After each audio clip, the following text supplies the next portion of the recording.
నమస్తే. ఈరోజు మన స్టూడియోలో ప్రముఖ ఆధ్యాత్మికవేత్త జ్యోతిష్య పండితులు బ్రహ్మశ్రీ శ్రీనివాసుల అనంతరామ శర్మ గారు ఉన్నారు. గురుగారితో మాట్లాడదాం. గురుగారు నమస్కారం. నమస్కారం. గురుగారు, శ్రీ విశ్వావసు నామ సంవత్సరంలో కన్యా రాశి వారికి ఓవరాల్గా ఈ సంవత్సరం అంతా ఎలాంటి ఫలితాలు ఉండబోతున్నాయి గురుగారు కొత్త సంవత్సరంలో? అందరికీ ఉగాది శుభాకాంక్షలు. ఈ రాశి వారికి 14-2 ఆదాయం 14, ఖర్చు 2, అవమానాలు 6. మంచి అనేవాళ్ళు 6, చెడు అనేవాళ్ళు 6 సమానంగా ఉన్నారు కాబట్టి టెన్షన్ లేదు. అయితే ఆదాయం ఎక్కువగా ఉంది. ఉన్నదాన్ని వీళ్ళు ఖచ్చితంగా నిలబెట్టుకుంటారు. ఇప్పుడు 14 రూపాయలు 2 రూపాయలు ఖర్చు పెడితే మిగతా 12 రూపాయలు పక్కకేస్తారు. ఆ 2 రూపాయలు కూడా వీళ్ళకు ఆరోగ్యపరంగానో ఇంటి పరంగానో ఖర్చు అయితే తప్ప ఇతరత్ర వేస్ట్ ఖర్చులు వీళ్ళు పెట్టరు. ఒక రకంగా చెప్పాలి అంటే కన్యా రాశి వారి పరిస్థితి ఇంకెట్లా చెప్పాలి అంటే మొత్తం కూడా ఆడవాళ్ళ పెత్తనం అనే చెప్పుకోవాలి. ఇటు ఇంట్లో కావచ్చు, బయట కావచ్చు, ఆడవాళ్ళ పెత్తనం. అందుకే దాచిపెట్టుకోగలుగుతారు. ఆడవారి చేతికి వచ్చిన సొమ్ము వాళ్ళు లెక్క వేసుకుంటే మన దేశాన్ని పరిస్థితి లెక్కేసుకుంటే ఆర్థిక మంత్రి ఆడవారు, ఢిల్లీ ఆడవారు, మొన్న మధ్య ఎన్నికైనారు, రాష్ట్రపతి ఆడవారు. అంటే ఓవరాల్గా దేశాన్ని కూడా పరిపాలిస్తూ ఉన్నారు. అట్లాంటిది వాళ్ళ జీవితాన్ని వాళ్ళు పరిపాలించుకోలేరా? ఆ విధమైనటువంటి పరిస్థితి ఈ రాశి వారికి ఉంది. ఎట్లా లెక్క వేసుకున్నా వీళ్ళు చక్కటి ఆదాయాన్ని చూస్తారు. వీళ్ళు ఆదాయాన్ని పెంచే మార్గానికి కూడా అడుగులు వేస్తూ ఉంటారు. అందులో సందేహం లేదు. ఈ రాశి వారు మగవారైతే ఆడవారి మాట వినడం ఉత్తమం. ఎట్టి పరిస్థితుల్లో ఆడవారి మాట వినండి. పెళ్ళైన వారు బాగా కలిసి వస్తుంది అంటారు? ఖచ్చితంగా 100% కలిసి వస్తుంది. ఎందులో ఎటువంటి సందేహం లేదు. పెళ్ళి కాని వారు ఎవరైనా ఉంటే అమ్మ మాట, అత్త మాట, ఇలా పెద్దవాళ్ళ ఆడవాళ్ళ మాట వినండి.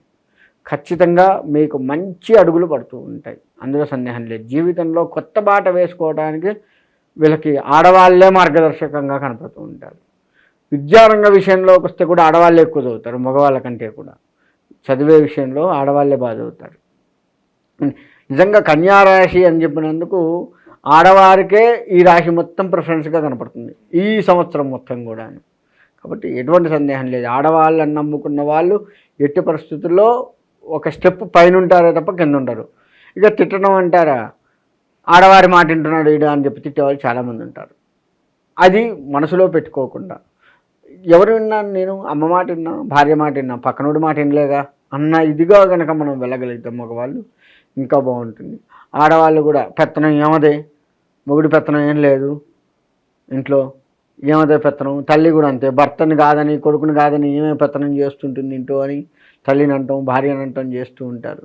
ఎవరు ఎన్నన్నా చెల్దే అన్నట్లు ఉండాలి. పోతే వాళ్ళు అంటూనే ఉంటారు. ఇప్పుడు ఎట్లా ఉంటుందంటే ఏనుగు పోతుంటే కుక్కలు మొరుగుతాయి, ఏనుగు పట్టించుకుంటుందా? అలా హాయిగా ప్రశాంతంగా చెవుకుంటూ ముందుకెళ్తుంది. వాళ్ళు కూడా ఆడవాళ్ళు కూడా అలానే వెళ్తూ మీ కుటుంబాన్ని పోషించుకుంటూ మిమ్మల్ని మీరు పోషించుకుంటూ ముందుకుండాలి. ఆ విధంగా ఈ రాశి వారికి ఉంది. కాబట్టి ఈ రాశి వారు ఓవరాల్గా బాగుంటుంది. ఇకపోతే ఈ రాశిలో ఉన్నటువంటి అమ్మాయిలు ఎవరైతే ఉన్నారో, పెళ్లి కావాల్సిన అమ్మాయిలు, వాళ్ళ నిర్ణయాన్ని తల్లిదండ్రులకు చెప్పండి. నిర్మోహమాటంగా నాకు ఈ సంబంధం ఇష్టమో లేదు, నాకు ఈ సంబంధం ఇష్టం లేదు, ఎందుకు ఇష్టం లేదు, నిర్మోహమాటంగా చెప్పండి. దాన్ని పెద్దవారు ఈ రాశి వారి దగ్గర ఉందంటే ఈ రాశి వారు చెప్పింది పెద్దవాళ్ళు కూడా వింటారు ఒక్కొక్కసారి. అది కనపడుతూ ఉంది. కాబట్టి ఆ విధంగా కనుక చెప్పినట్లయితే మగవాళ్ళైనా సరే ఈ అమ్మాయి ఎందుకు ఇష్టం, ఈ అమ్మాయి ఎందుకు ఇష్టం లేదు అన్నట్లుగా కనుక పెద్దవాళ్ళకి చెప్తే ఖచ్చితంగా మంచి మంచి సంబంధాలు వచ్చి వీళ్ళకి ఈ సంవత్సరం మొదట్లోనే సంబంధాలు కుదిరే అవకాశం ఉంటుంది. ఖచ్చితంగా ఈ శ్రీరామనవమి తర్వాతనే సంబంధాలు కుదురుతాయి. ఇక విద్యార్థులు, వ్యాపారస్తులు, నిరుద్యోగులు వీళ్ళ పరిస్థితి ఎలా ఉంటుంది గురు? విద్యార్థులు లెక్క వేసుకుంటే మంచిగా చదువుతారు, డౌట్ లేదు. చాలా ప్రశాంతమైన మనస్సుతో చదువుతూ ఉంటారు, మంచి ముందుకెళ్తారు. మంచి కెరియర్ని వీళ్ళు అందుకోవాలన్న ఆలోచనతో ముందుకుంటారు. కాబట్టి ఈ రాశి వారు మగవాళ్ళు ఆడవాళ్ళు ఎవరికి విద్యార్థుల విషయంలో ఆలోచించాల్సిన పనే లేదు. ఇక వ్యాపార విషయానికి వస్తే మాత్రం ఆచితూచి వ్యవహరిస్తూ ముందుకు వెళ్తూ ఉంటారు. వీళ్ళు వేసే ప్రతి స్టెప్పు ఏ వ్యాపారమైనా కావచ్చు ముందడుగుంటుంది. మన వ్యవసాయ రంగం కూడా అంతే ఉంది. చక్కగా మంచి ఆలోచనలతో వీళ్ళు సరైన సమయానికి మందు కొట్టడం, సరైన సమయానికి నీళ్లు పెట్టడం, ఇట్లా ప్రతిదీ కూడాను వీళ్ళకి వచ్చే ఆలోచన. అర్ధరాత్రి వీళ్ళకి ఎక్కువ, ఈ రాశి వారికి గొప్పతనం ఏంటంటే అర్ధరాత్రి ఎక్కువ ఆలోచనలు వస్తూ ఉంటాయి వీళ్ళకి. అర్ధరాత్రి లేచి ఆలోచిస్తారు, అది సక్సెస్ అయితే అవకాశాలు కనపడుతున్నాయి. ఉదయం అంతా ఏం లేకపోయినా అర్ధరాత్రి ఆలోచనలు బాగా ఉంటాయి కాబట్టి ఆ విధంగా ఉంటుంది. నిరుద్యోగులకు ఆశాజనకంగా కనపడుతూ ఉంటుంది. ప్రతి వారికి కూడా, ఈ రాశిలో ప్రతి వారికి కూడా ఉద్యోగాలు 100కి 100% వస్తాయి, అందులో సందేహం లేదు. అయితే ప్రయత్నాలు చేస్తూ ఉండాలి. వీళ్ళు ఒకటికి 4 రాళ్ళు వేయాలి. 4 చోట్ల మనం అప్లికేషన్లు పెడతాం కదా, అలా వచ్చిన ప్రతిదీ అప్లికేషన్ పెడితే ఒకటి ఖచ్చితంగా సక్సెస్ అవుతుంది. కొంతమందిలో ఈ రాశిలో వారి జాతక బలాన్ని కనుక లోతుగా కనుక వెళ్ళి చూస్తే 4 కూడా వీళ్ళకు ఉద్యోగాలు వస్తాయి. ఏదైనా ఒకటి సెలెక్ట్ చేసుకోవాల్సి వస్తుంది, మిగతా 3 వదిలిపెట్టాలి పరిస్థితి అలా ఉంది వీళ్ళకి.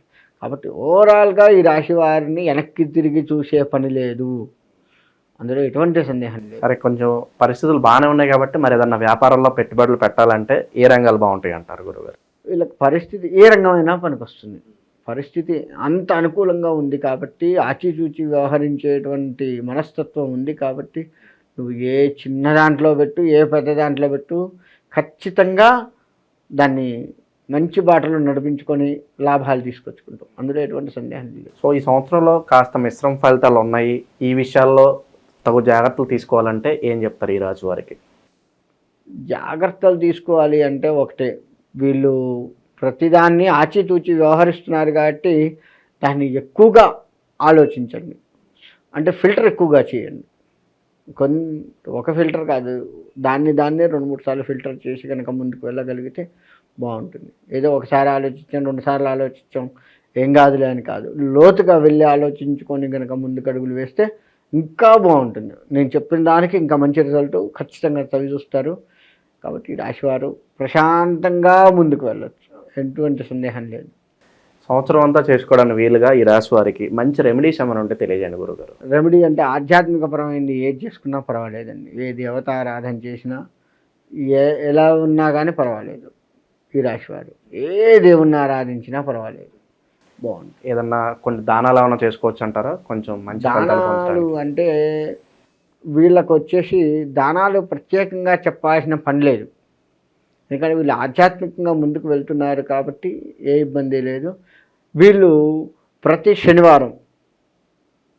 శనివారం కూడా వెంకటేశ్వర స్వామి దేవాలయానికి వెళ్ళి చింతపండుకు సంబంధించి పులిహోర కాస్త నివేదన చేయించి బీదవాళ్ళకు పెడుతూ ఉంటే బాగుంటుంది. నెలకు కనీసం ప్రతి శనివారం అంటే 4 శనివారాలు 5 శనివారాలు వస్తే ప్రతిసారి పోలేకపోయినా నెలకు ఒకసారైనా సరే 12 రోజులు అవుతాయి. 12 రోజులు 2 కిలోల పులిహోర బీదవాళ్ళకు పంచి పెట్టడంలో తప్పలేదు కదా. ఆ విధంగా పులిహోర మాత్రమే, మళ్ళీ వేరే పనికి రాదు. పులిహోర వరకు కాస్త పులుపు తగిలే విధంగా ఉన్నది ఏదైనా పెడుతూ ఉంటే చాలా బాగుంటుంది. చాలా బాగా వివరించారు గురుగారు, ధన్యవాదాలు. మంచిది.